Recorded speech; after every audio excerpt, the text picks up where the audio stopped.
For nearly 2 decades, a mathematical genius with delusions of single-handedly destroying industrial society planted or mailed powerful bombs to unsuspecting, innocent victims. It was a spree of mayhem that killed 3 and wounded over 24. In the largest and most expensive investigation in FBI history, agents spent 17 years hunting for the elusive terrorist known as the Unabomber.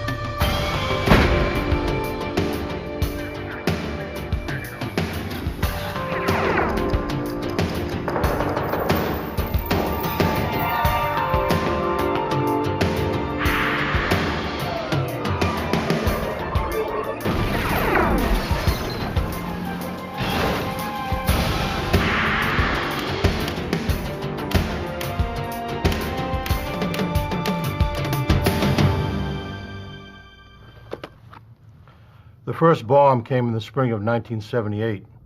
The damage it caused was minimal, but its impact would be enormous. With each new detonation, the bomber learned a little more about bombs, and law enforcement learned a little more about the man who sent them. Because its targets were universities and airlines, the FBI called him the Unabomber.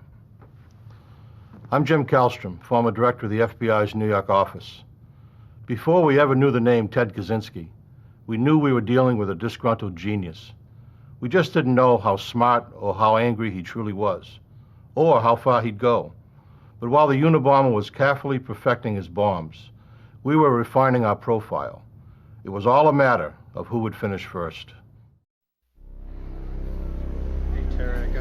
On May 25th, 1978, an engineering professor named Buckley Christ at Northwestern University in Evanston, Illinois, appeared in the mailroom with a shoebox-sized parcel. Professor Christ was listed as the return addressee, and he didn't know the man it was addressed to. Campus security guard Terry Marker cracked, "Maybe it's a bomb."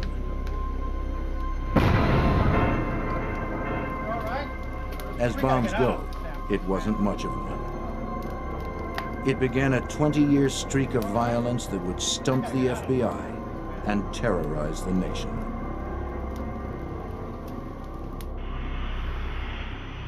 On November 15th, 1979, American Airlines Flight 444 took off from Chicago, bound for Washington, D.C. As the Boeing 727 reached cruising altitude, the cabin filled with smoke. It was pandemonium. The plane was diverted to Dulles Airport in Virginia. A dozen people were treated for smoke inhalation. But for a faulty wire in the bomb, over 100 people would have been killed. Bombing an airliner is a federal offense. The FBI was called in. FBI agent Chris Ronay examined the evidence of the airline bomb. It essentially was a wooden box that looked to be hand-fashioned, handmade. We found that it contained a barometric switch and some other initiating components, batteries, wires, and a container for the explosive charge. The barometric switch would function when the pressure changed in the baggage compartment sufficiently to close the switch or allow the barometric switch to function and then actually detonate the bomb.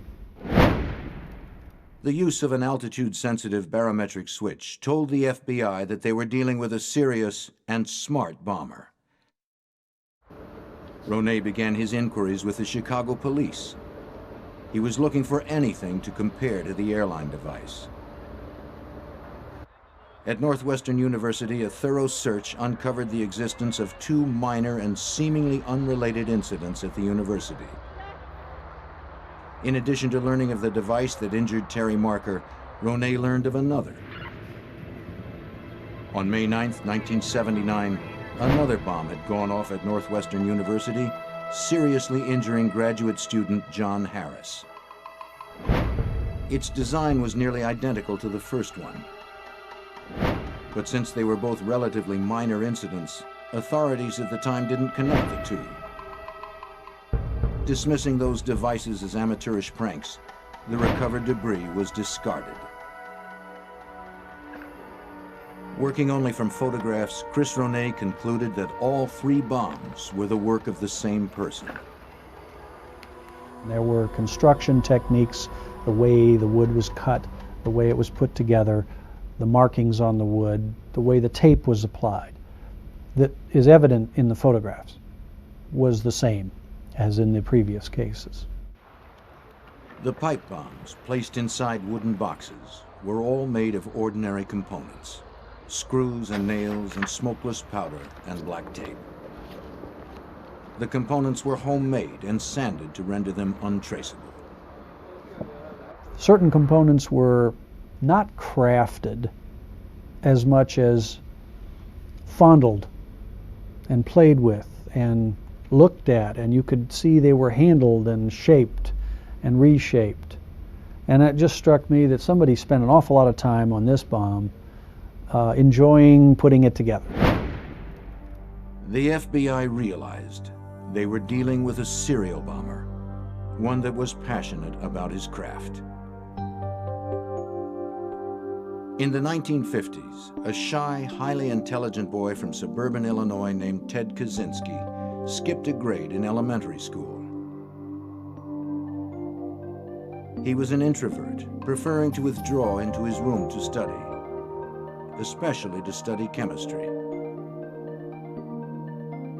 He was a prodigy with genius-level intelligence.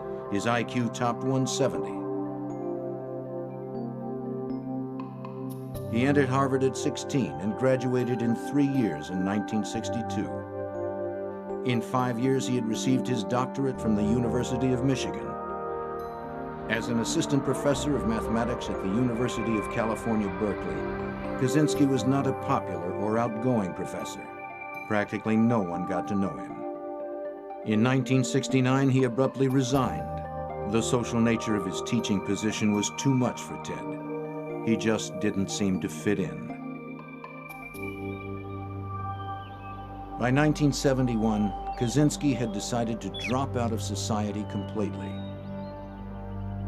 He bought an acre and a half of land in a rural area just outside of Lincoln, Montana, 6,000 feet above the society he had come to despise. He built a tiny 8 by 10 foot cabin with no electricity or running water. There he would sit by himself, reading and writing. One of the things Ted wrote was a 23-page essay raging against modern man's obsession with technological and scientific progress. Scientific research, he wrote, will inevitably result in the extinction of individual liberty. He sent a copy to his brother David. David read it and stuck it in a trunk where it sat for a quarter of a century. In June of 1978, Ted Kaczynski took a time out from his cabin to take a job working for his brother at a foam cutting plant in Illinois. Ted's bizarre behavior became too much. His brother was forced to fire him. Ted, take it down. Ted had insulted a female co-worker who had refused his advances. Ted seethed and within a year moved back to his cabin in Montana, vowing never to see his family again.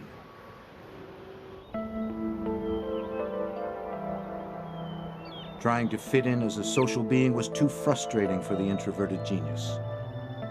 Ted withdrew even more, believing modern man incapable of understanding him.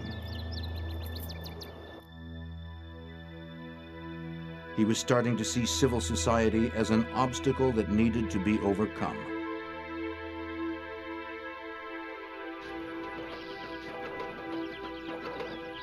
In time, Ted became acclimated to his life with few luxuries. He took it upon himself to grow his own food and to be otherwise self-sufficient. He had few acquaintances, opting for his own company in the Montana wilds.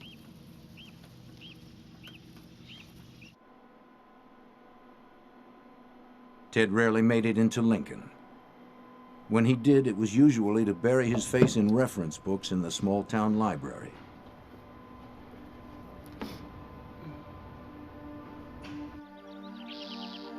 On May 3, 1980, Ted Kaczynski rode his homemade bike into Lincoln.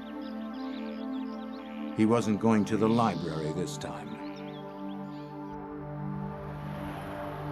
Instead, he caught a bus for Helena and checked into the Helena Park Hotel for a brief stay.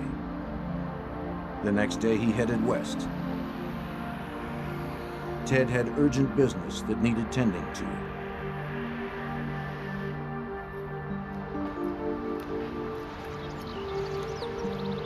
Percy Wood, the president of United Airlines, received a parcel at his suburban Chicago home on June 10, 1980. A few days earlier, he received a letter from a stranger promising to mail him a book which, the letter said, had tremendous social significance.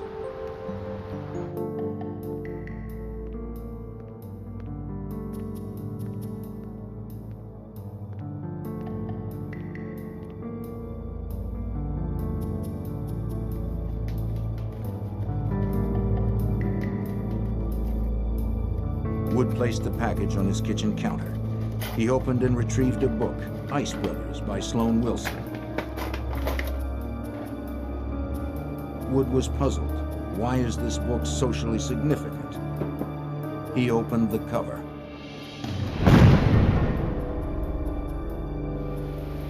Wood was nearly killed. The bomber had upped the ante considerably with his fourth and most powerful device yet. FBI and ATF bomb technicians poured over the scene.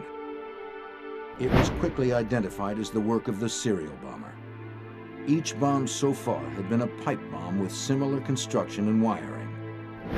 On this, the fourth bomb, the bomber had left a calling card. Punched into a piece of rubble were the letters FC.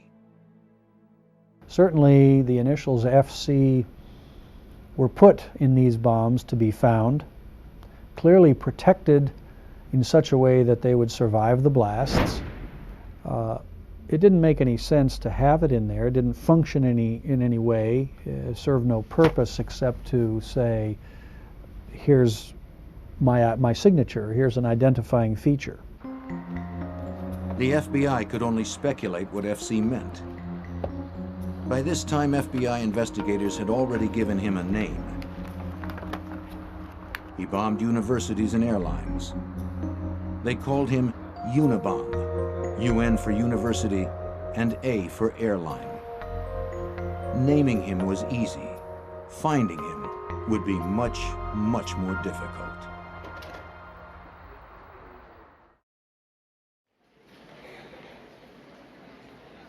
In 1981, with FC their best clue yet, the FBI cross-referenced thousands of people with those initials. But the Unabomber was not sitting idle. In October, a package was found sitting in a building at the University of Utah.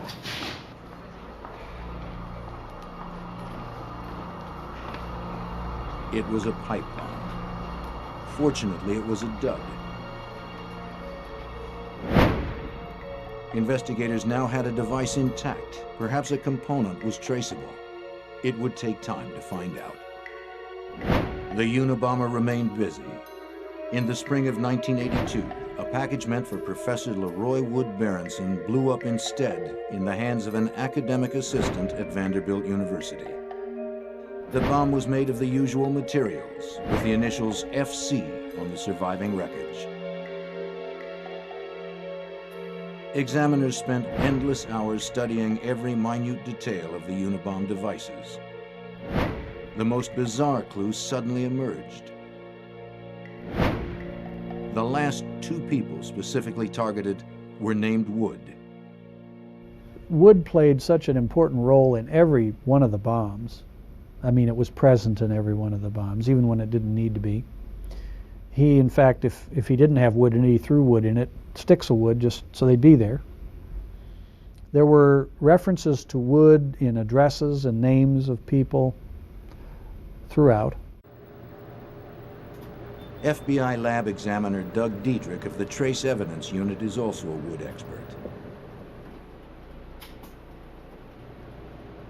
Well, the materials may indicate something about that individual. May indicate where he might live, what he might do for a living.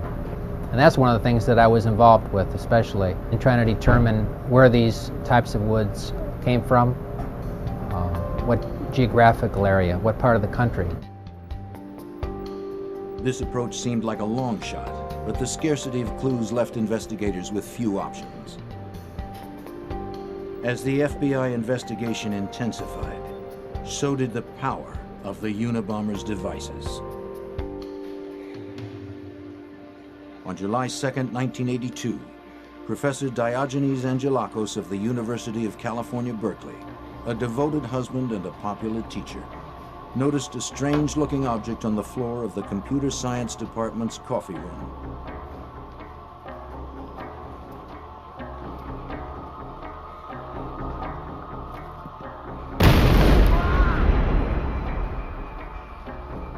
The explosion seriously wounded him and tore off his fingers. As he lay dazed, he found a typewritten note. "Woo, it works. I told you it would. RV."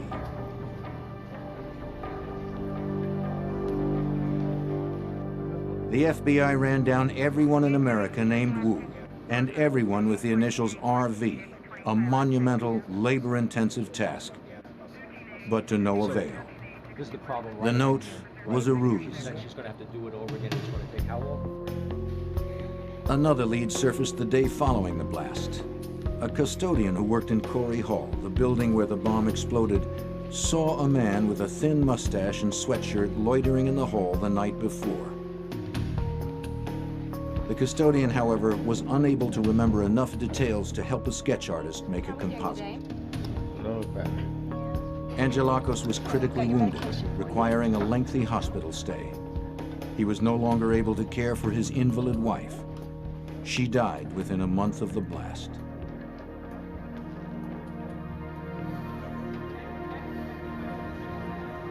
In May of 1985, in that same building, Berkeley graduate student John Hauser, a captain in the Air Force, noticed on the floor a 3-ring binder sitting on top of another object.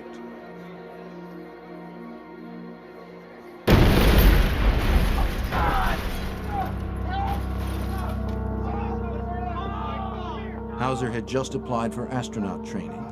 What he didn't know as he lay wounded was that he had already been accepted into the program. But he would never fly again. His Air Force Academy ring was found embedded in the wall across the room. Ironically, Professor Angelakos was nearby when the bomb exploded. He rushed to help Hauser.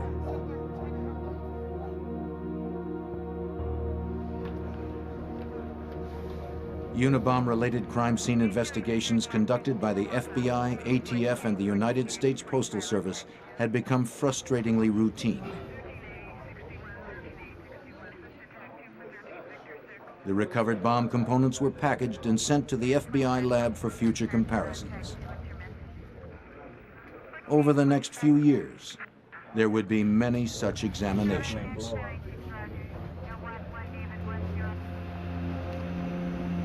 On May 8, 1985, a package was received at the Boeing Corporation in Auburn, Washington. It was addressed only to the company, was heavy, and had too much postage. Hey, Mark, look at this. A suspicious mailroom employee called security. The package was X-rayed and shown to contain a pipe bomb. It had FC stamped into the end caps. Had the employee opened the package, it most likely would have killed him and anyone else nearby. On November 15, 1985, Dr. James McConnell, a psychology professor at the University of Michigan, received a letter and package from a Ralph C. Kloppenberg. The sender described himself as a doctoral student. "I'd like you to read this book," he wrote. "Everyone in your position should read this book." As he read, his assistant opened the package nearby.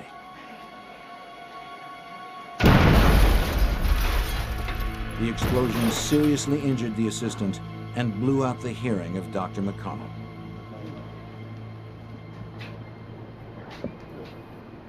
Examiners continued to dissect the bombs. They were evolving as the Unabomber refined his craft. Exhaustive lab tests showed they were getting more sophisticated and more powerful. Agents were frustrated. They were making little progress in determining the identity of the Unabomber. And their analysis was confirming what they already knew. If the packages kept coming, it would only be a matter of time before someone was killed.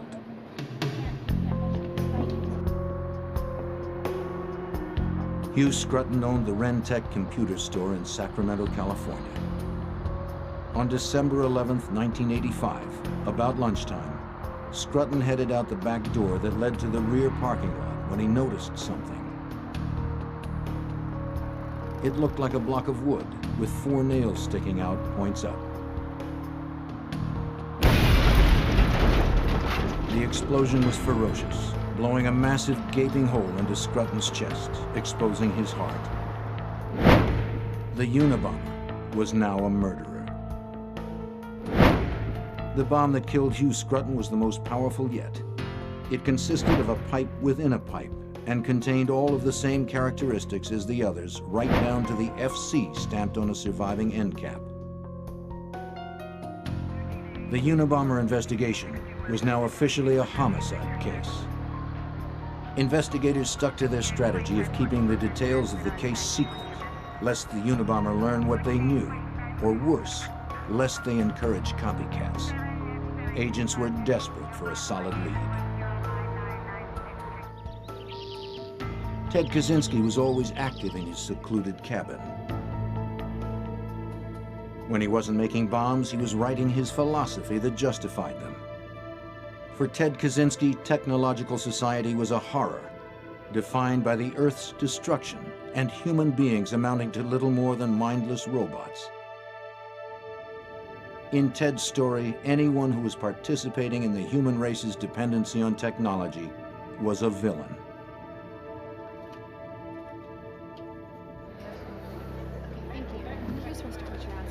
On February 20th, 1987, a secretary at Cam's computer store in Salt Lake City looked out of her office window and caught a glimpse of a man in the parking lot, placing an object on the ground.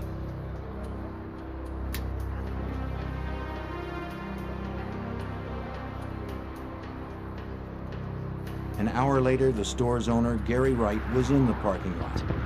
He noticed the object on the ground. It was a block of wood with 4 nails sticking out, points up.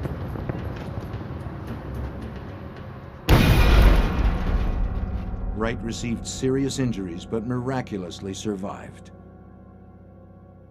As police scoured bus stations and local businesses looking for a suspect, a sketch was commissioned from the secretary's description.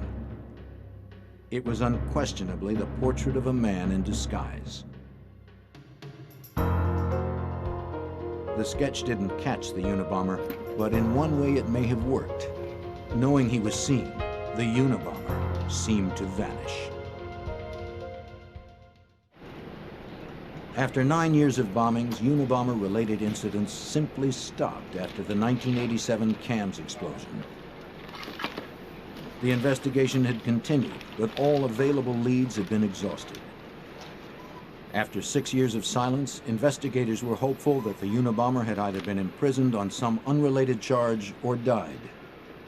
Either way, the bombs had stopped.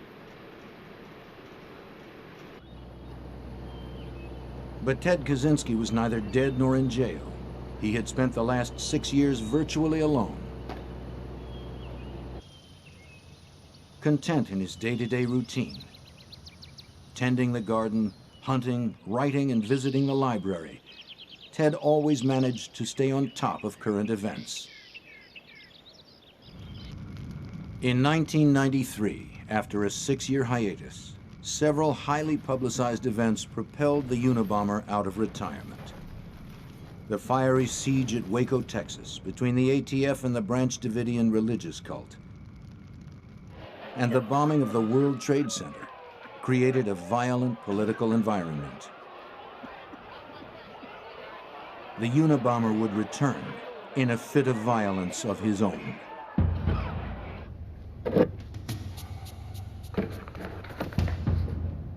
Dr. Charles Epstein is a renowned geneticist at the University of San Francisco. On June 22, 1993, he sat down at his kitchen table to open his mail, including a padded envelope which had arrived that day.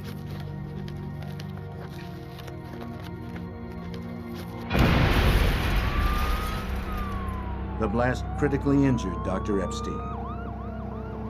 After 2.5 hours of surgery, he was stabilized and very lucky to be alive.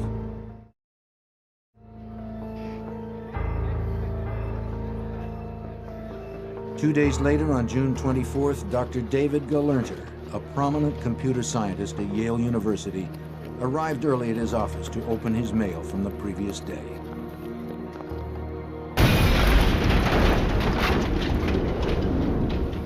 Injured in his right arm, eye, and abdomen, Galernter struggled to his feet and went out the door for help.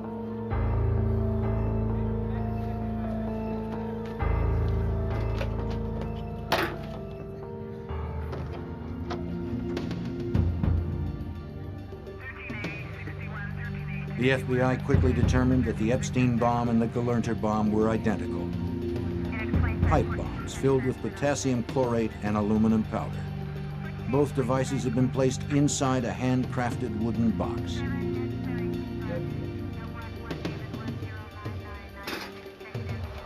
A few hours after the Galernter bomb went off, a letter was received in the mailroom of the New York Times. It was from a self-proclaimed anarchist group called FC, who were claiming responsibility for the recent bombings. FC promised more communications in the future. An identifying number was provided to the Times to ensure the authenticity of future communications. It was 553-25-4394. The FBI determined that the number was a Social Security number of a 20-year-old parolee in Northern California, incredibly with a tattoo on his arm reading "Pure Wood." An investigation quickly dismissed him as the Unabomber. Another major clue was discovered. Impressed into the paper on the New York Times letter was the faint notation, "Call Nathan R., Wednesday, 7 p.m. The elusive Unabomber finally provided agents with a solid lead.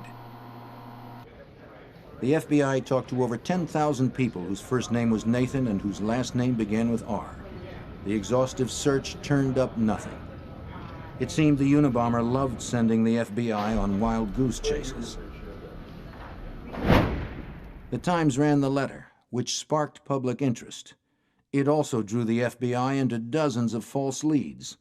Disgruntled students, aircraft engineers, even a Dungeons and Dragons club in Chicago. The latest round of activity had sent the FBI investigation into overdrive.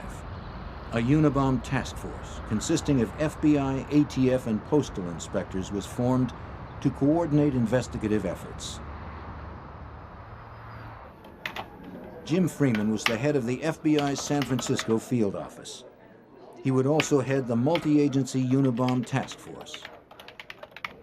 We had evidence that was scattered around 3 different federal agencies and a lot of local state laboratories. So we recognized that our task was to gain control of the information that was already out there, determine what investigation had already been done. And we set about this by deciding to reinvestigate every Unabomb crime. Every shred of physical evidence that remained from past Unabomber devices would be given to one forensic examiner. Special Agent Tom Monell of the FBI Laboratory's Materials and Devices Unit became the chief examiner for the investigation. All the evidence in the Unabomb case, no matter if it was explosive related or not, came through me and my unit. In a serial bombing type case such as the Unabomb case, the most frustrating aspect was the fact that we were doing all forensic examinations that could possibly be done to the evidence, and it wasn't able to lead us to any individual. While the task force struggled, Kaczynski's warped revolution against society continued. On December 10, 1994, advertising executive Thomas Moser was opening his mail in his North Caldwell, New Jersey home. His wife and 2 daughters were upstairs. He examined a small package with excessive postage from an H.C. Wickel, Department of Economics, San Francisco State University.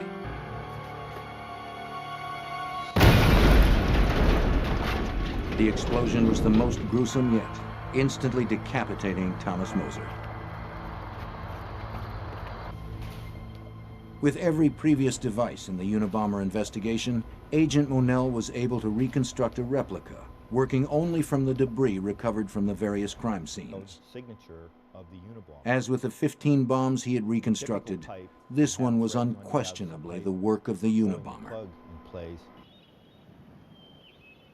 A few months later, Ted Kaczynski prepared for an extended visit to the West Coast.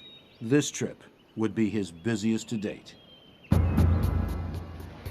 On April 19, 1995, Ted Kaczynski was in the San Francisco Bay Area when Timothy McVeigh's 2,000-pound fuel oil bomb destroyed the Alfred P. Murrah Federal Building in Oklahoma City, killing 168 people.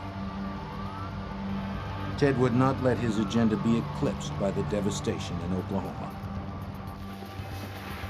The next day, April 20th, the nation still reeling over Oklahoma City, Kaczynski mailed 5 items, 4 letters, and a parcel.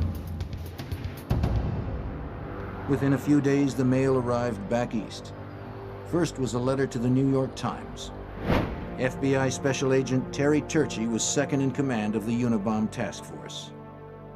In the letter to the New York Times, he mentioned that he was claiming responsibility for the attacks on Thomas Moser, Charles Epstein, and David Galerter.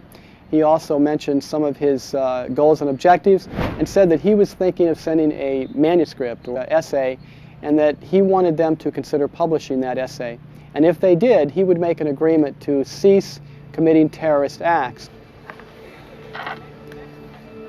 The second letter received was to recent victim David Galerter at Yale, still recovering from his April wounding. The letter was taunting. Dr. Galerter, people with advanced degrees are not as smart as they think they are. If you'd had any brains, you would have realized that there are a lot of people out there who resent bitterly the way techno-nerds like you are changing the world.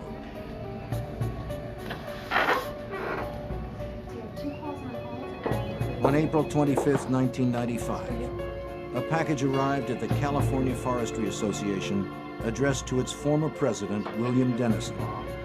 Its current president, Gilbert Murray, decided to open it himself. It exploded with incredible violence, destroying everything in the office. Gil Murray was literally blown to pieces. 4 blocks away, the governor of California heard the blast from his office. The Unabomb scare was nationwide. Bomb threats were being reported everywhere. The FBI suspect list topped 50,000 names. 16 years and 16 bombs later, the Unabomber had claimed 3 lives and injured 24 people. 2 months after Murray was brutally killed, a letter arrived at the San Francisco Chronicle. It read, "The terrorist group FC, called Unabomb by the FBI, is planning to blow up an airliner out of Los Angeles International Airport during the next 6 days." The threat had to be taken absolutely seriously because the Unabomber had in fact placed a bomb aboard an aircraft before. It wasn't lethal enough to blow the plane out of the sky, but we knew that his bomb-making ability had progressed enough that he certainly was capable of that now. The FBI saw to it that special security measures went into effect immediately at California airports. No one without a ticket was allowed through security. All bags were searched. Bomb-sniffing dogs checked everything. The Postal Service stopped flying the mail on commercial jets. Passengers are questioned about carry-on luggage that they've had. Have you had this package in your custody and control during the entire time? Did you pack the suitcase yourself? Those type of questions all began from that day in LAX. The same day that the airliner threat was received at the San Francisco Chronicle, the Washington Post received a message from FC, a 56-page typed manifesto. The New York Times received a carbon copy of the manifesto the next day, as did the adult magazine Penthouse 2 days after that. The letter to the Post and Times laid out the terms and conditions for publication and agreed to stop the bombings if the Post or the Times published. For Special Agent Terry Turchi and the Unabomb Task Force, receiving the manifesto was a huge break. Of course, when the Unabomb manuscript came in, that was big information, and this was a major break, and we all knew that it was a major break, which if handled properly, could possibly lead us to identify the Unabomber. The manuscript, blandly titled Industrial Society and Its Consequences, was a meticulously written tract against technology, genetics, leftism, conservatism, and modern society generally.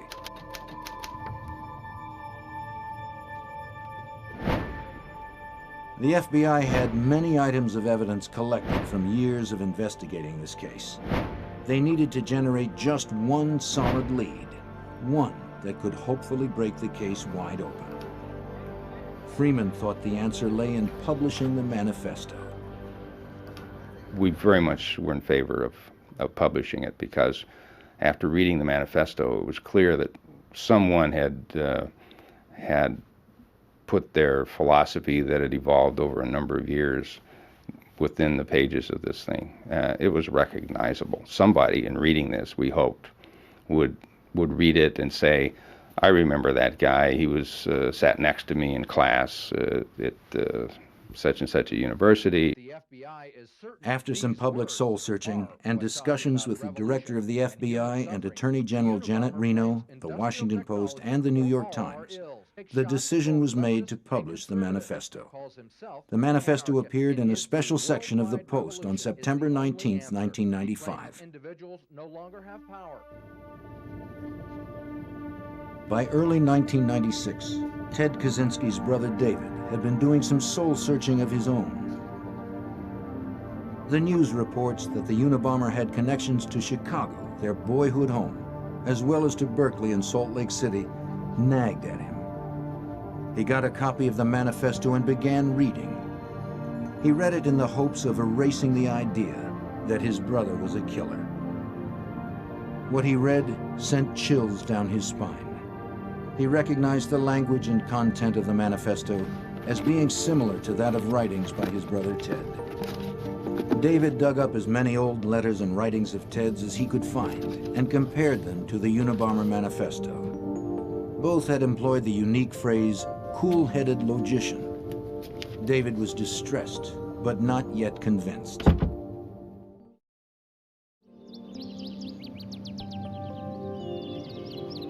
He wrote Ted an urgent letter. Though he did not reveal his suspicions, he requested a visit to Montana. Ted refused his brother's request. David decided to call a private investigator to look into the matter, but the news that the private eye brought him was not encouraging. The private eye submitted the manifesto along with some of Ted's writing to be analyzed by experts who didn't know the parties involved. The experts concluded that the authors had a strong chance of being the same person. Frantically, David continued his search for anything Ted had ever written to him.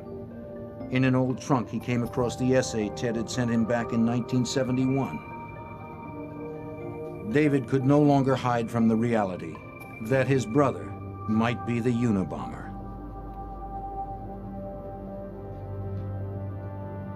David Kaczynski was stunned.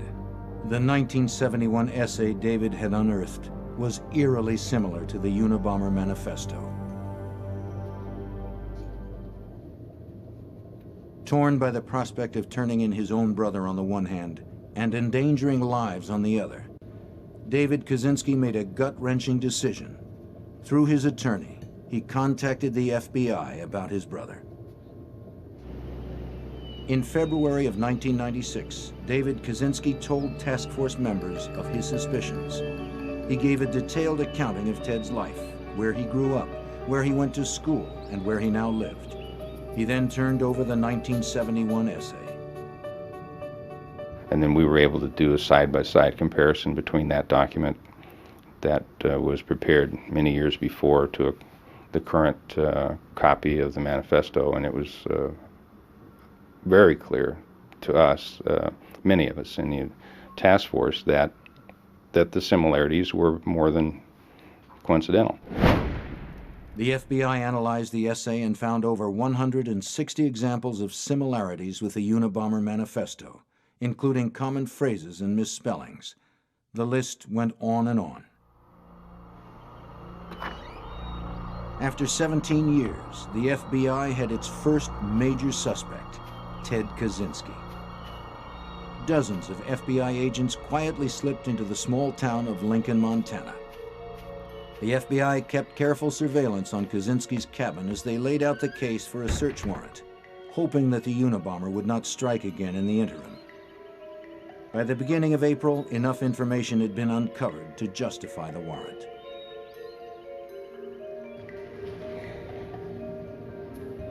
Among other things, agents were able to learn that Ted had traveled extensively.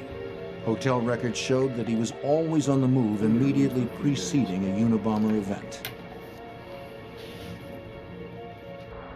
Agent Terry Turchi submitted a meticulous 65-page affidavit outlining the government's case against Ted Kaczynski and requesting permission to search his cabin. We had been working all morning, since about 5 that morning, to pre-position various agent teams in different locations in the woods in Lincoln, Montana, and at a forward command post that we had established in Lincoln. Everybody had a different role. We had also had the evidence response teams coming in, and they were staging at another command post that we had in Lincoln. So everyone was ready to go once the warrant was signed. Disguised FBI agents and a forest officer approached Kaczynski's cabin. They walked toward his cabin speaking loudly. They didn't want Kaczynski to suspect there was anybody sneaking up on him. The officers asked him to help identify a property line on their map. As he turned to get his coat, the officers pounced on Kaczynski. The suspected Unabomber was in custody.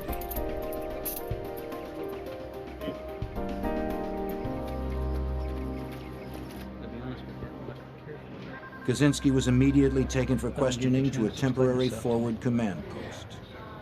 Jim Freeman was about to come face to face with the man that had eluded the FBI for nearly 2 decades. He looked just absolutely disheveled. He looked like he was covered with soot. The agents that had grabbed his arms to restrain him had soot on their hands. So, Ted, you like to travel? Kaczynski admitted nothing and refused to say whether the cabin had any live bombs in it. Been down there much? As the questioning continued, the search of the cabin began. The tiny cabin was treated essentially like a live bomb. It was assumed that the place at the very least had live bombs in it, or at worst was heavily booby-trapped. Explosive ordnance disposal teams cautiously made their way into the cabin. Ted Kaczynski had not been formally arrested on any charges yet. As investigators searched through his cabin, they found enough evidence to charge him with possession of bomb-making materials. They found pipes, chemicals, wiring, batteries, and wooden boxes.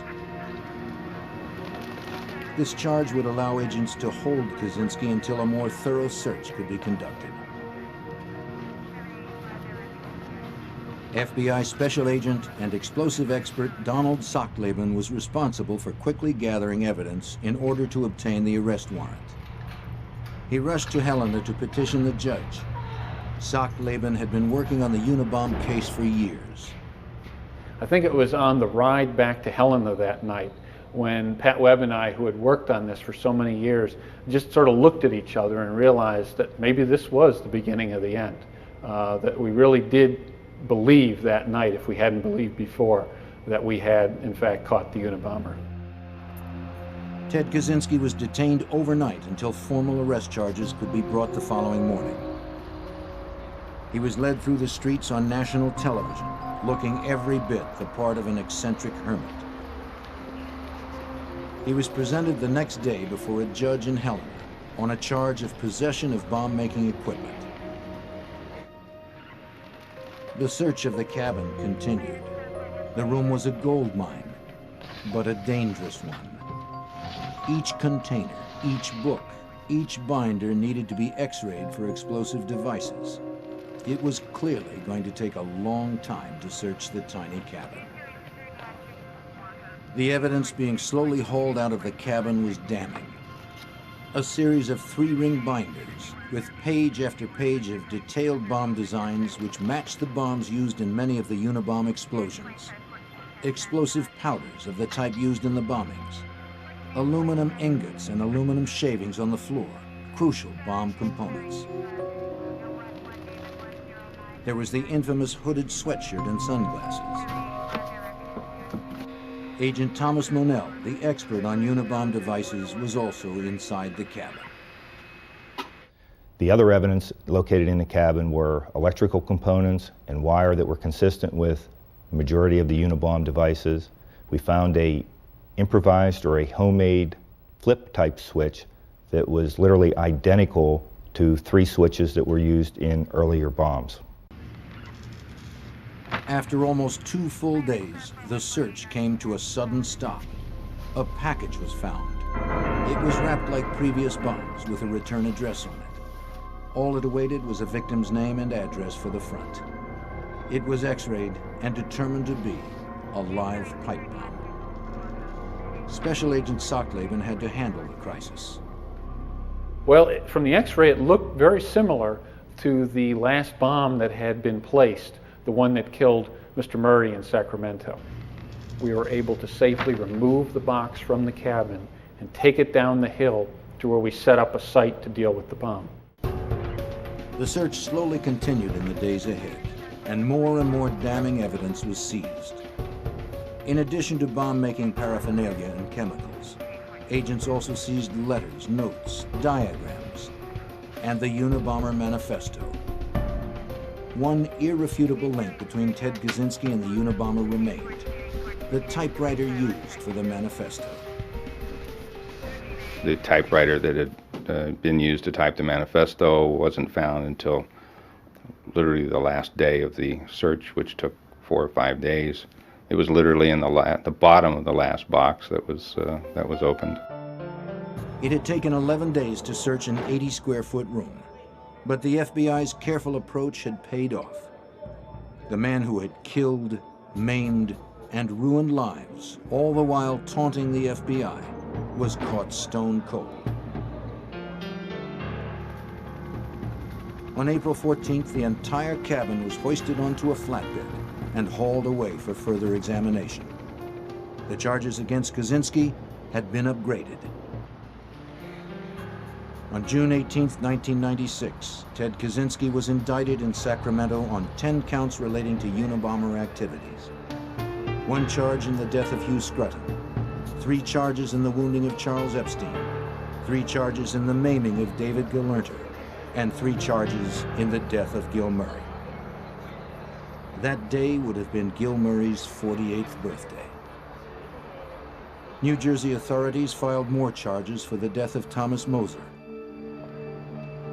On November 12, 1996, selected visitors filed into a Sacramento courtroom for the long-awaited trial of Ted Kaczynski.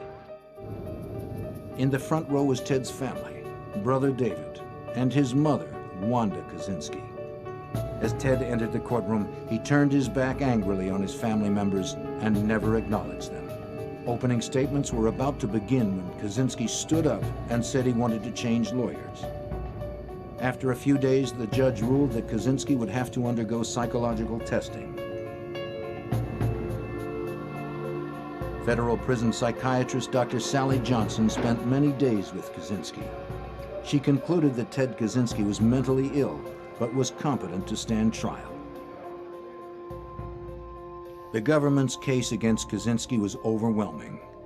For 17 years, the FBI had prepared for this day. examiners had reconstructed and preserved every device related to the Unabomber's crimes.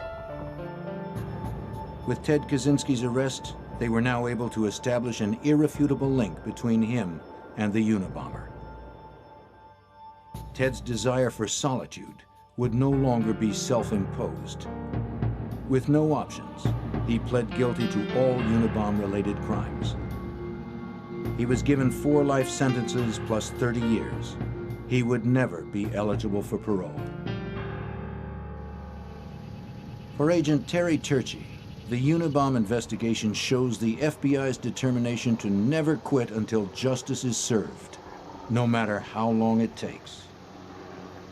For the people committing these crimes, who may go on for many years and not get caught, they may become more arrogant, or they may become more complacent, or they may think we're never going to catch them. But I think for them and for the public, the message has to be that we don't give up and that we're going to stay with it until we solve it. And certainly I think that is what we're called upon to do and what we need to do. In June 1998, Joanna Lee, an assistant editor at Simon & Schuster Publishing, received a letter from Ted Kaczynski with a prison return address. She knew he was the convicted Unabomber, but opened it anyway. Kaczynski wanted them to publish a book about his struggle. To this date, there are no takers.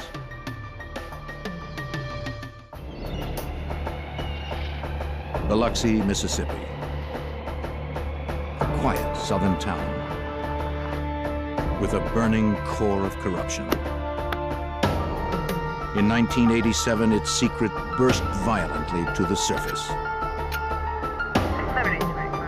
leaving 2 prominent citizens dead and ripping the top off a grand conspiracy.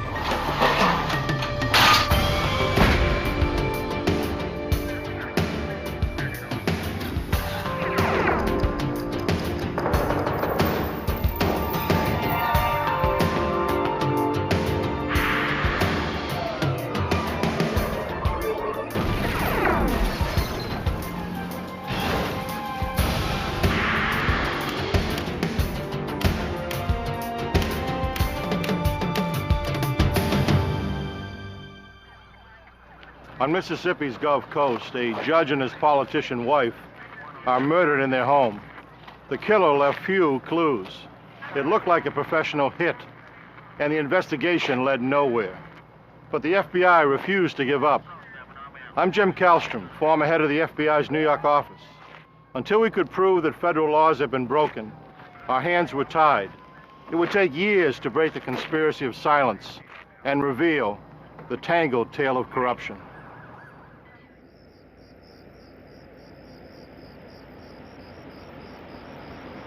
Biloxi, Mississippi. Monday, September 14th, 1987. It was a typically warm summer night in this quiet Gulf Coast town. The workday was over, and most residents had retreated to the tranquility of their homes. Like most of their neighbors, State Circuit Court Judge Vincent Sherry and his wife Margaret were unwinding after a long day. Vincent Sherry was a prominent judge in Biloxi. Margaret was making plans to run for mayor.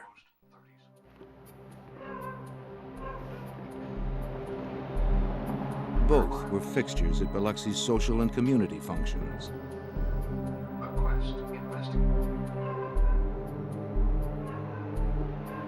They were a happy couple who had raised 3 grown children. Tomorrow they planned to visit their daughter out of state. Their life together seemed ideal. They were just settling in for the night when an unexpected visitor came to the door. What are you doing here with that?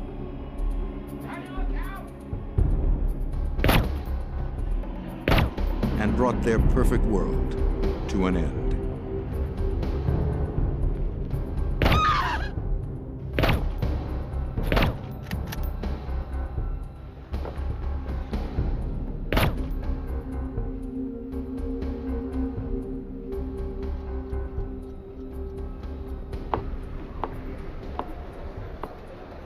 The Sherrys were supposed to be with their daughter, so no one realized anything was wrong until 2 days later when the judge failed to show up in court on Wednesday, September 16th.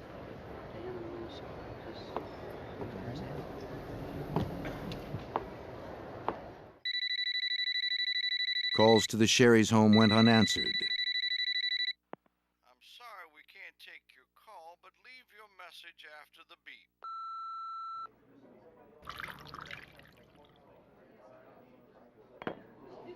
His colleagues at the court phoned Pete Halat, Vincent Sherry's friend and former law partner. Morning, Pete Halat. But he hadn't seen or heard from the judge either. Well, he's supposed to be in court. When did he leave? I don't know. All right, No, wait, you let me call him at home and I'll figure out where he is. All right.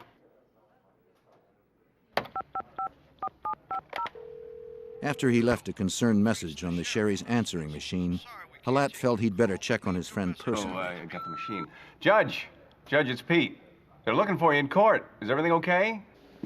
On his way out, he asked his junior partner, Charles Legier, to ride with him. Charlie, hold on, time to settle up. I need some help, so let's go. Listen, I'll give you a call back, okay? Yeah, bye-bye. I figure if we go together, the two of us will fine. As they drove, Legier tried to make conversation. Lawyers, Halat seemed distant, perhaps concerned about the judge.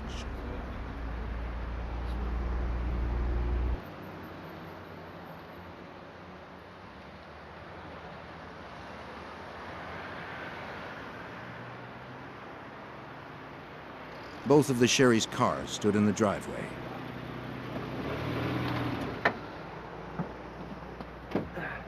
Well, the car's here. I don't like it.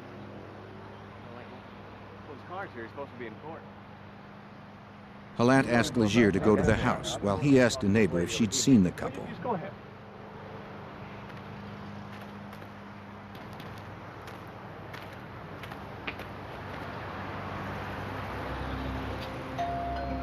Legier rang the doorbell, but no one answered. He saw that the last 2 morning newspapers hadn't been picked up. Pete Halat. I'm a partner. The neighbor told Halat she hadn't seen the Sherrys for a couple of days, which she thought was odd since both of their cars were in the driveway.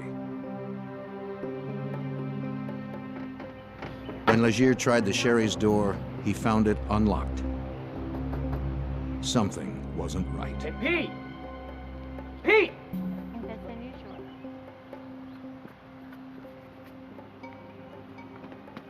Yeah, I was just knocking on it and the door opened up. Halat, concerned by the open door, cautiously stepped inside.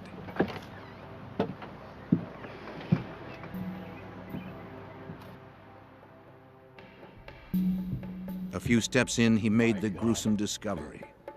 Judge Sherry had been gunned down in his own home. Hey, what's wrong? They called the police. Authorities arrived to find the body of Vincent Sherry at the front of the house. In the back bedroom, they discovered Margaret. Because the couple was so prominent, the murder investigation became top priority. Detectives contacted the FBI's Biloxi field office. Though the FBI would not yet be officially involved, they offered the use of their agents and forensic laboratory.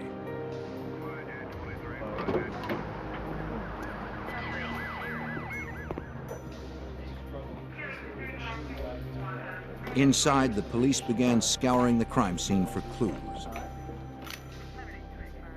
They conducted blood spatter analysis to determine projectile angles. If they could figure out where the murderer had stood when he fired the shots, they might be able to reconstruct the crime.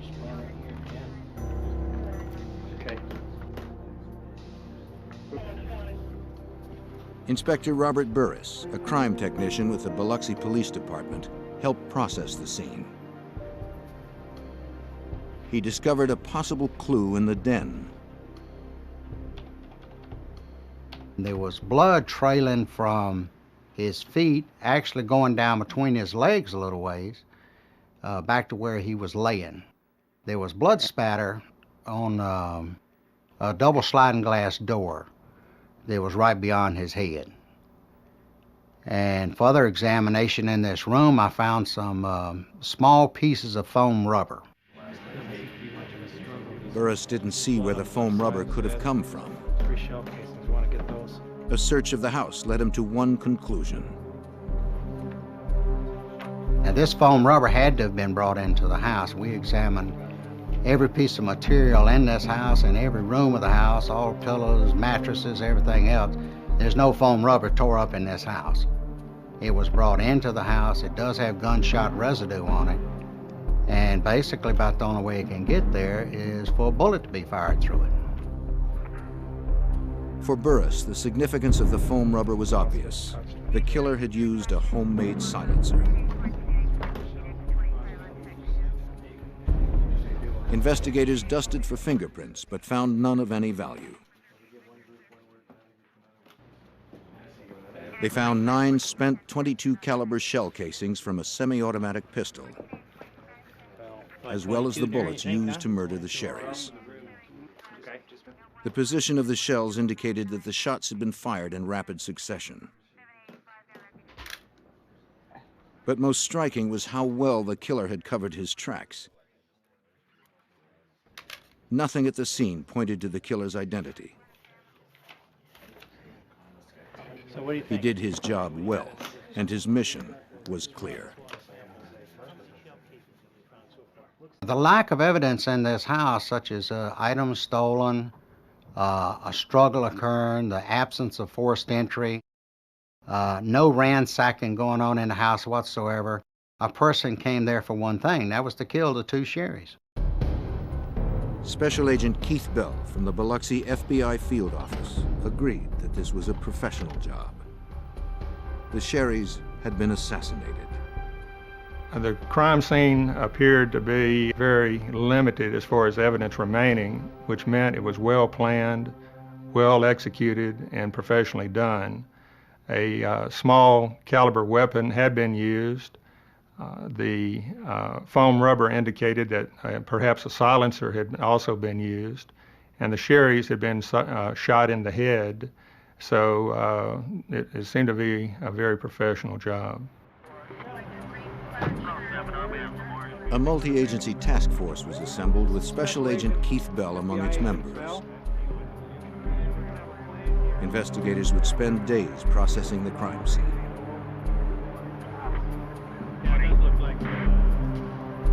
They grappled with a single question. Why had the Sherrys been murdered? That was one of the main questions, that being why were both Judge Sherry and Margaret Sherry murdered?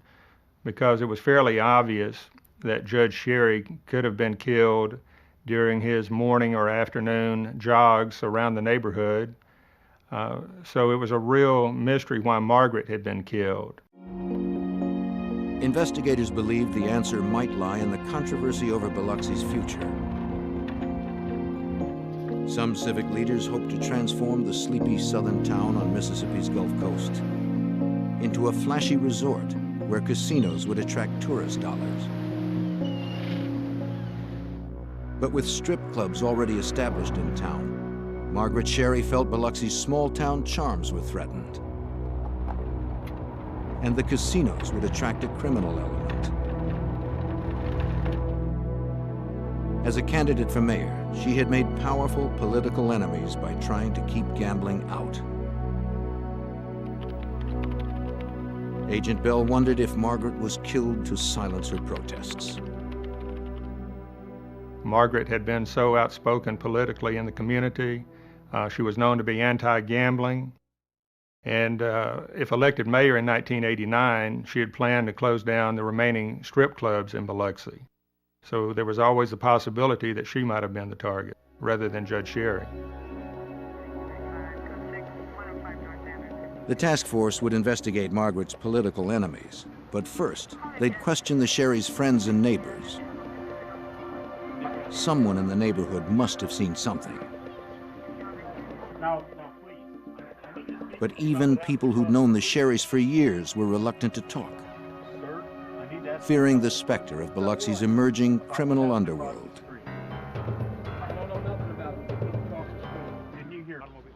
The Sherry murders brought a dark cloud over the city of Biloxi. Many of the citizens in Biloxi were afraid to openly express their opinions. They saw that Margaret Sherry, who had been quite vocal and quite outspoken in political circles, had ended up dead, as had her prominent husband, Judge Sherry.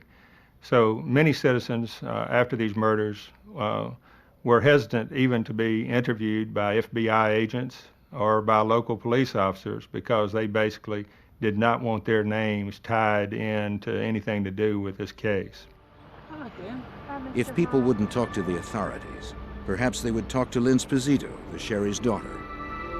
After being notified of her parents' murders, Lynn rushed to Biloxi from her home in North Carolina.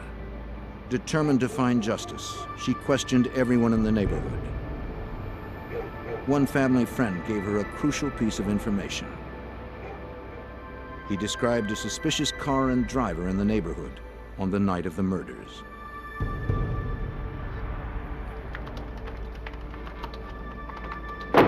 She took the lead to the police. They identified a man who had seen a suspicious Ford Fairmont driving in front of the Sherry home on Monday night, September 14th, 1987. Investigators tried to determine the identity of the driver based on the witness's description. Their search came up empty.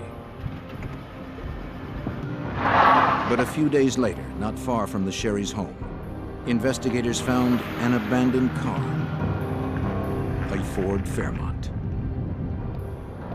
A check on the vehicle's identification number showed it had been reported stolen the day before the murders. Police also learned that the tags on the car were not registered to the car. Realizing that this vehicle was probably the killer's getaway car, investigators towed it to a police garage to examine it further. Somewhere in the car, they hoped to find a key to the killer's identity.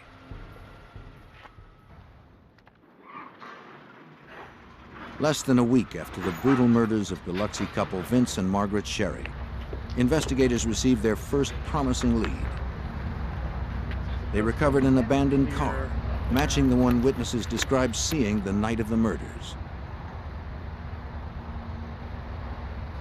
After contacting Agent Keith Bell about the discovery, investigators processed the car for clues. Inspector Robert Burris found something peculiar.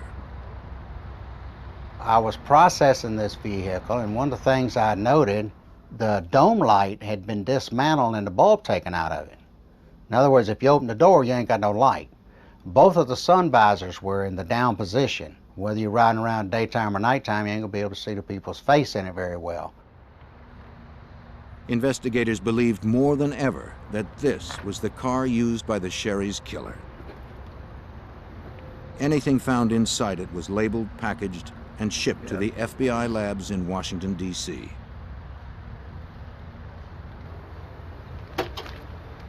But FBI lab examiners would find nothing of evidentiary value. After Agent Bell arrived, he examined the license tag more closely. He discovered it had its own story to tell. It was determined that the tag on the Ford Fairmont had been stolen from an abandoned vehicle in 1984, actually 3 years before these murders occurred. So what it meant was someone had removed the license plate, likely in 1984, had kept the license plate, and then when this major crime in the city of Biloxi was to occur, they pulled it off the shelf, so to speak. With no other solid evidence, investigators hoped that following the trail of the stolen tag might lead to the killer. It was traced to an apartment complex where the original car had been abandoned 3 years earlier. Investigators contacted the apartment manager, who told them that prior to having the vehicle towed, he called a friend to come and strip it for parts.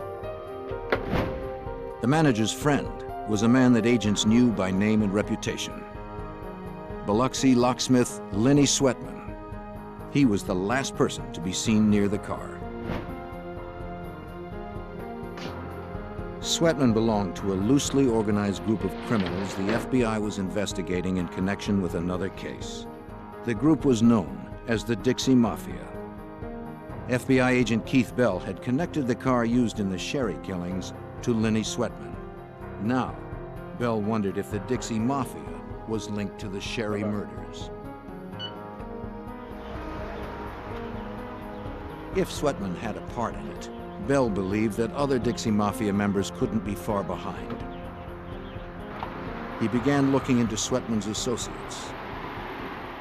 What that meant to us immediately, those of us familiar with the criminal associations on the coast, was that if Lenny Sweatman was involved in getting the tag for the hit car, then quite likely his close personal friend and longtime associate Mike Gillich, the strip club owner in Biloxi, might also be involved in these murders. That's all right. Sometimes you know how it is. Oh, thanks. Oh, beer. All right.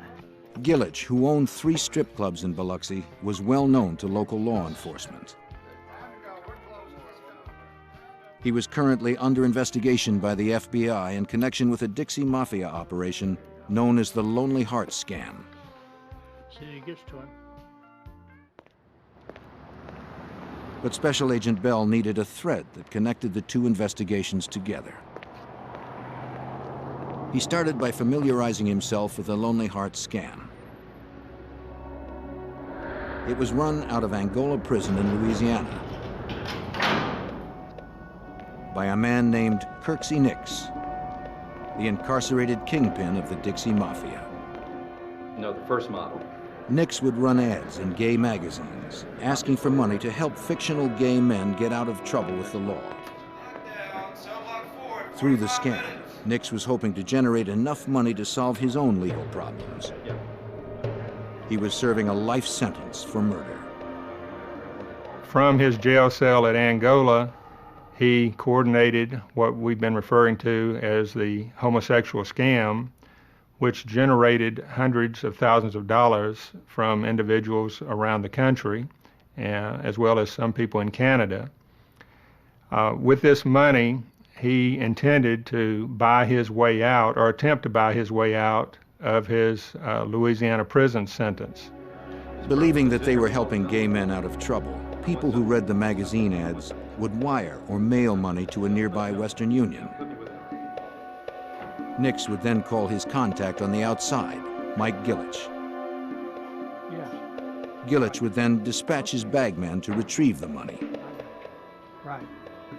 See you later. Gillich made sure that the scam money was distributed to Dixie Mafia members and safely stashed away for Kirksey Nix.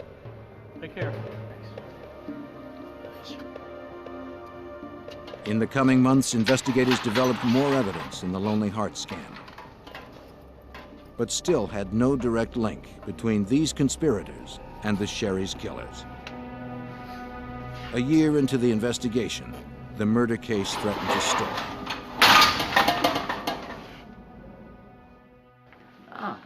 Hi. Come in. As the years stretched to 16 months, the Sherry's daughter, Lynn Sposito, grew increasingly frustrated. In January 1989, she hired a private investigator to rev up the inquest into her parents' murder. He said he could make out the man. And I'll give him a call, and I'll be on this case this afternoon. The family had wanted very much to have a quick resolution to the case, but by early 1989, there'd still been no arrest. And of course, at this point, the FBI had not formally entered the case.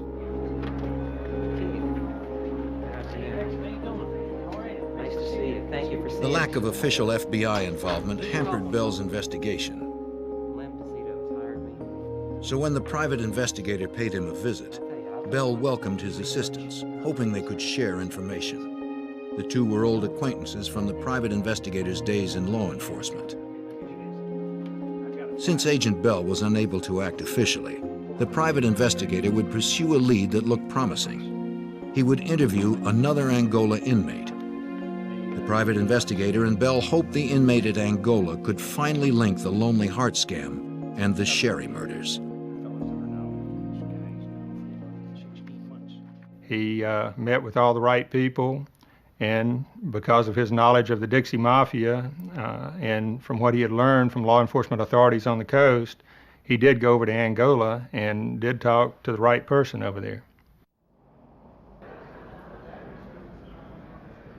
The inmate's name was Bobby Joe Fabian. He was another known member of the Dixie Mafia, doing time for kidnapping and shooting a state trooper. Fabian claimed he had not been involved in the Sherry murders, but he had learned that fellow inmate Kirksey Nix had been. Fabian told the private investigator that Nix had had Judge Sherry killed because Sherry had allegedly stolen money from Nix's Lonely Hearts scam. That wasn't all. He said Nix had been told of the theft by none other than Pete Halat, Sherry's former law partner. Halat, the man who had delivered the eulogy at the Sherry's funeral, was now implicated in their murders.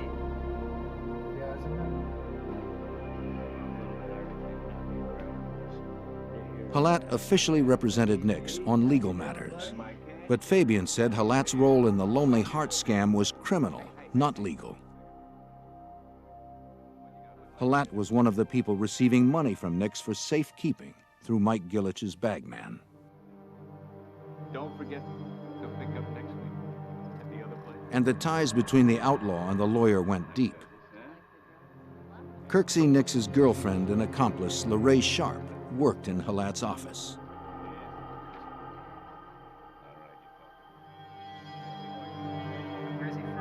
Fabian said both LaRae Sharp and Pete Halat were stashing money from the scam in a safe deposit box for Kirksey Nix.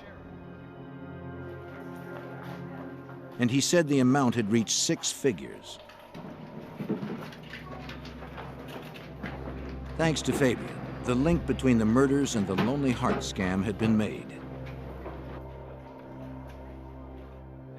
And not only had Fabian given investigators a possible motive for the killings, he was also able to supply the name of the alleged hitman, an ex-con named John Ransom, who was believed to be living in Georgia. But tracking down Ransom would take time. Anytime law enforcement people get together and start talking about notorious Dixie Mafia members, John Ransom comes up quite early in the conversation. He's a long-time alleged hitman for the Dixie Mafia. In August of 1989, 2 years after the Sherry murders, Agent Bell now had enough evidence to warrant a full FBI investigation into the killings. Accompanied by the Sherry's daughter, Lynn Sposito, he approached the United States Attorney and the FBI with a demand to officially open the case. So with the tying in of the scam to the murders, we knew we had some federal violations involved. We have wire fraud, we had mail fraud, and we perhaps had a hitman traveling from Georgia to Mississippi to kill the Sherrys. It was decided to open an official FBI investigation and join with local authorities in the investigation.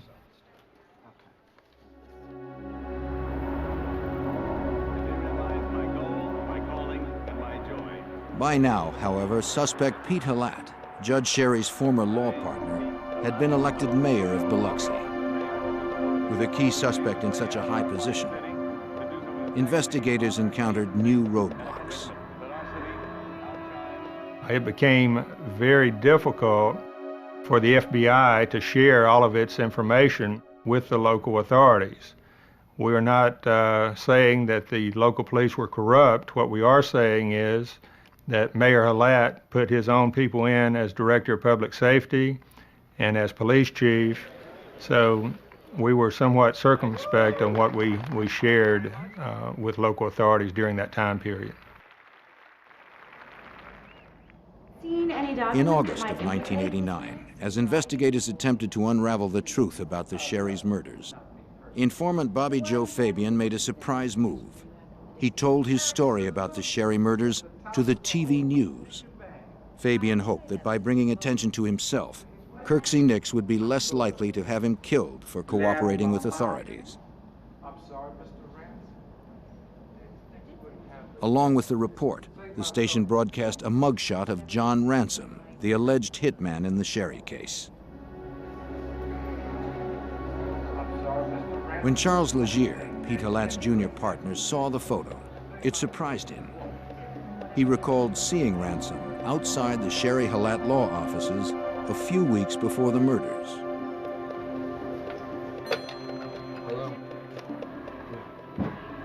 Legier shared his information with the task force.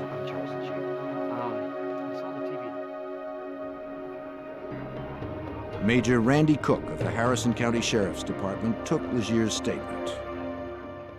Legier said the reason he remembered Ransom was Ransom stepped off of a curb and came up to him and asked him where's Vince Sherry's office at. When Legier was interviewed, he recalled there was something unusual about the way Ransom stepped off of the curb. Ransom had a prosthesis on one leg.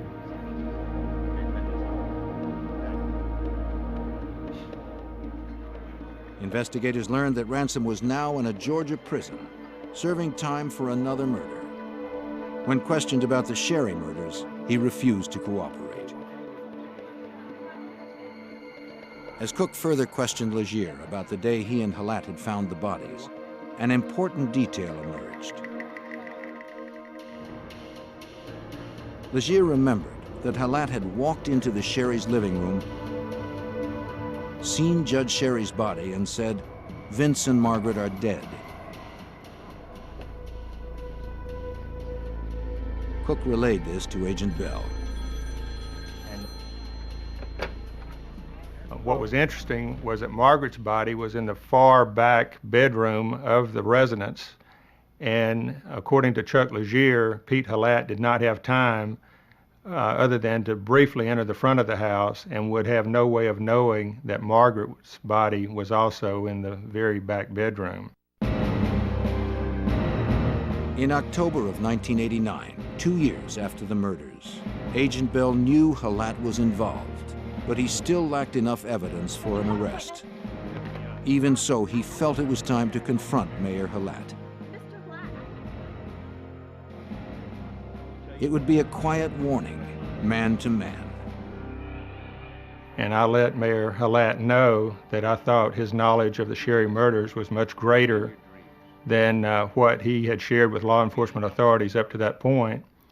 And I recall also telling him that the FBI would continue working on this case until it was totally solved. My recollection is he smiled and did not have much else to say. As a lawyer, Halat knew Bell would need more concrete evidence in order to secure a conviction.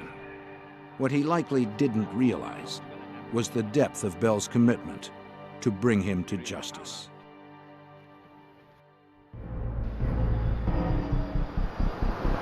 Three years had passed since Judge Vincent Sherry and his wife Margaret were murdered in their Biloxi, Mississippi home.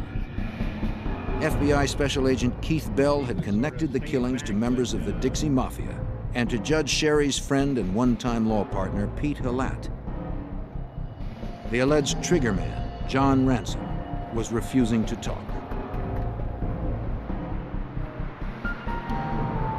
In January of 1990, Agent Bell and Major Randy Cook of the Harrison County Sheriff's Department drove to the Atlanta Federal Penitentiary to question another possible accomplice.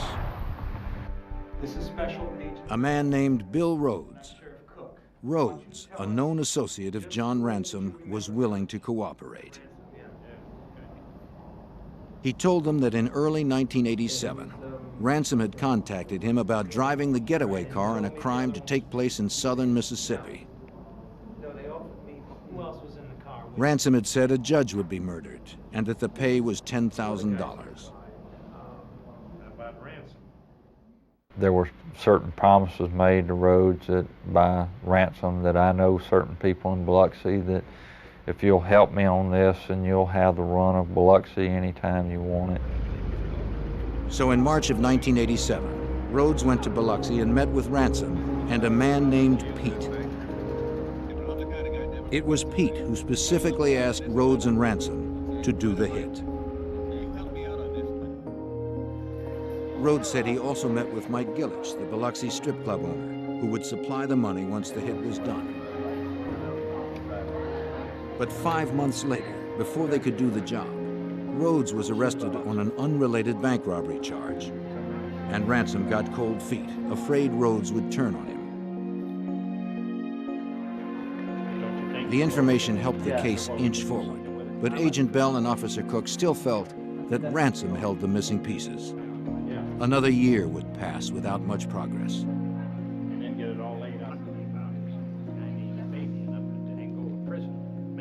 In late 1990, the investigators went to the Bostick Correctional Institute in Georgia, where Ransom was serving time. Finally, Ransom agreed to talk.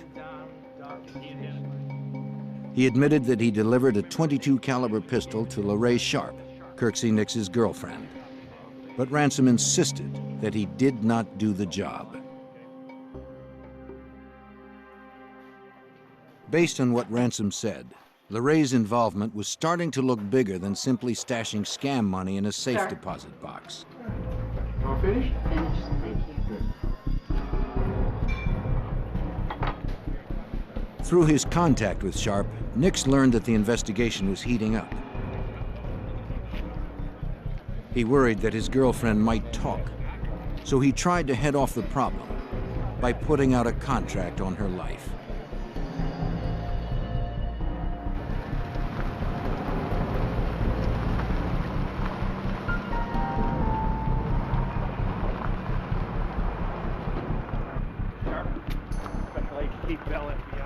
But in late 1990, Agent Bell arrested her for her participation in the murders, inadvertently saving her from Nix's gunman.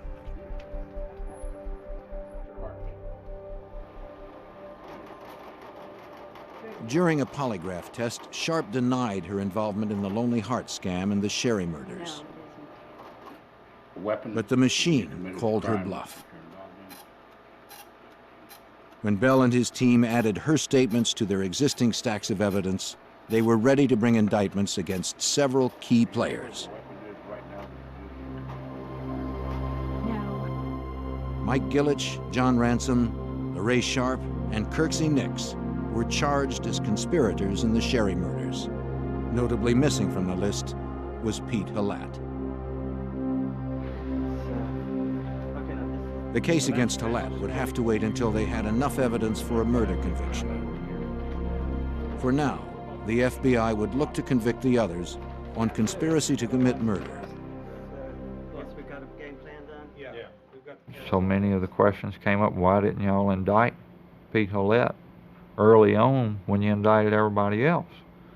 Well, at the time, we didn't have the hard evidence that you would have to arrest a mayor and prosecute him.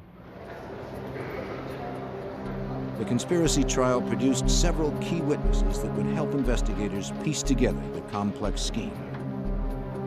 Mr. Gann, you stated that all these people here Robbie Gant, Gillich's bagman for the Lonely Heart scam, testified for the prosecution. His testimony helped prosecutors link the Sherry murders to the scam.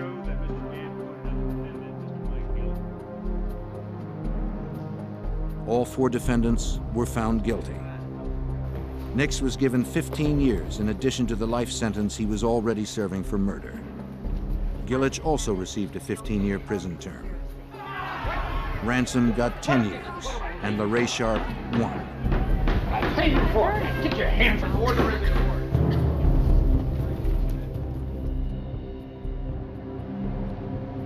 With these conspirators behind bars and the Lonely Heart scam no longer operational, Bell moved on to his next objective. We decided not to end the Sherry investigation after the 1991 initial convictions because at that time we had not proven who had actually shot the Sherrys, and also Pete Halat had not been indicted or convicted at that point. And we all felt strongly that Pete Halat had played a major role in the scam and in the murder plot. So we were determined to continue the investigation to see if we could get enough evidence to indict and convict Mr. Halat and the actual shooter. In late July of 1992, Agent Bell got the break he was looking for. Following the conspiracy trial, Mike Gillich was desperate to find a way out of prison. He contacted one of his associates in Biloxi and asked him to approach Robbie Gant with an offer.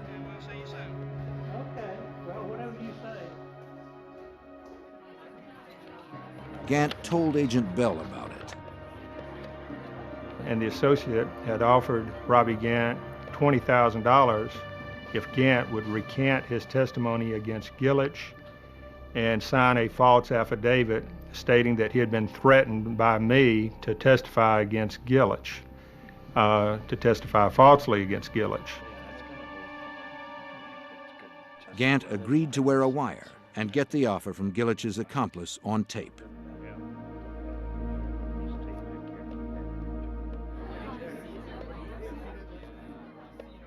Gant met with him in Mississippi. This time, Gant's tape was rolling when Gillich's associate reiterated the bribe. Gant accepted as Bell had instructed.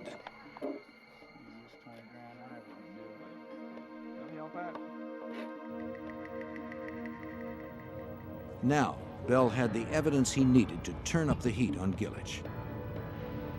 Just the man who could tell the story from the inside.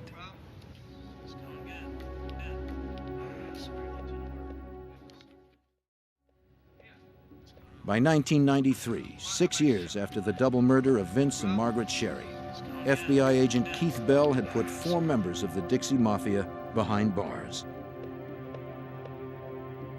But he still had no formal murder convictions against those involved. And Mayor Pete Halat, the suspected mastermind of the case, was still free and running the city of Biloxi.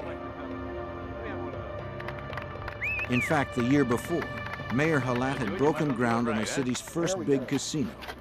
The victory for our town and our people. The press still hounded Halat about his involvement in the Sherry murders, but he remained adamant about his innocence.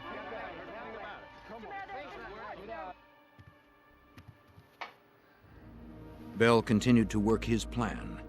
He used the bribe Robert Gant had recorded on tape to level another charge against Mike Gillich, already in jail.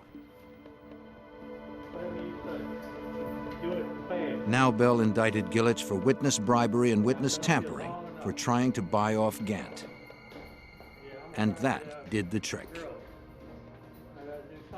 No doubt the most important turning point was in October of 1993 when Mike Gillich finally decided to cooperate and tell the story of this whole case from an insider's point of view. And that's what really allowed us to bring final resolution to this investigation.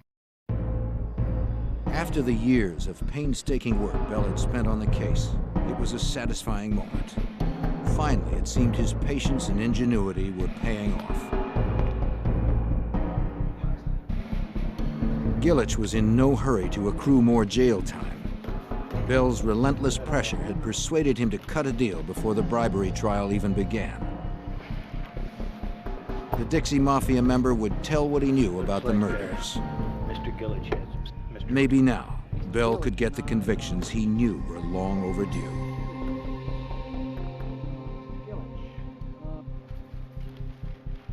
But for a career criminal like Mike Gillich, adjusting to life on the right side of the law wasn't easy. At first, he tried to bluff his way out.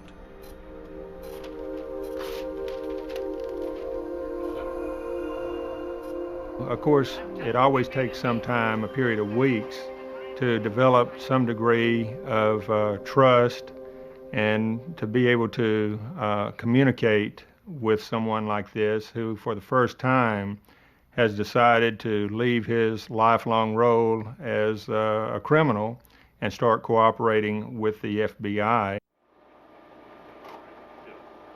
When deception didn't work, Gillich had no alternative. He had to tell the truth.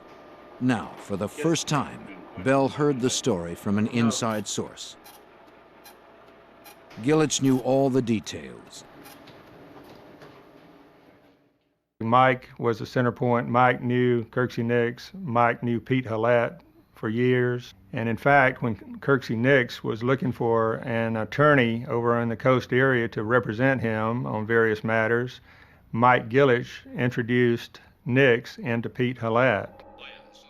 He confirmed that Pete Hallett was indeed behind the plan to murder the Sherrys, and that the plot grew directly out of the Lonely Heart scam of Angola prison inmate Kirksey Nix. Some months before the Sherrys' deaths, Hallett had closed the safe deposit box he and Nix's girlfriend LaRae Sharp had access to, effectively cutting off her access to the money. He then transferred the money into a box only he and Judge Sherry could use. Motivated by greed, he stole $100,000 cash from there. As Nix's trusted accomplice, Hallett could blame the theft on Judge Sherry. Next, he went to Mike Gillich with news of the theft.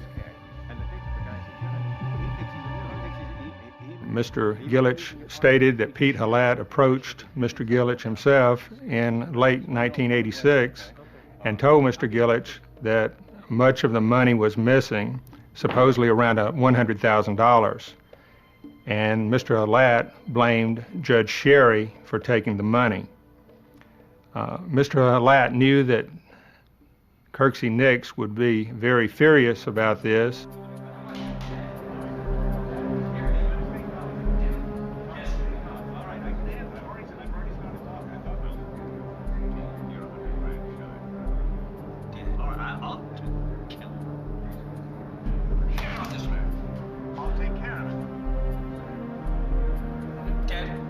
It is not known who ordered Margaret's death, but as a fierce opponent of corruption, she posed a threat to the underworld forces hoping to control Biloxi. With Margaret dead, Hallett could be free to run the town.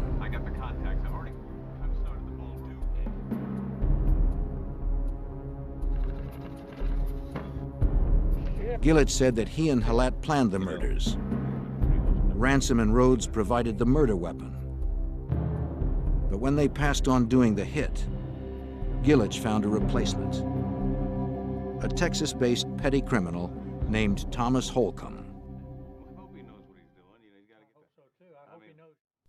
Holcomb would be paid $20,000 to murder Judge Sherry and his wife. Gillich had also helped provide the car with the help of locksmith Lenny Sweatman.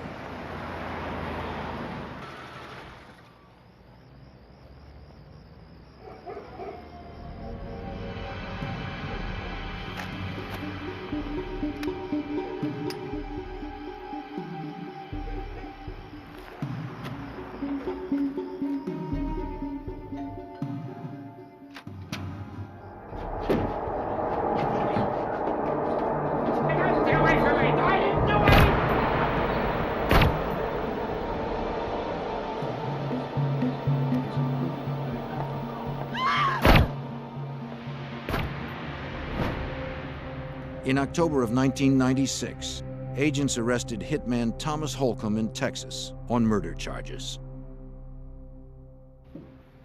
That same month also saw the arrest that Agent Bell had anticipated and worked 9 years to achieve. I'm an innocent man, and you're going to put the cuffs on me? Let me read you your rights. The arrest of Pete Hallett for the murders of the Sherrys. You can, anything you say can and will be held against you.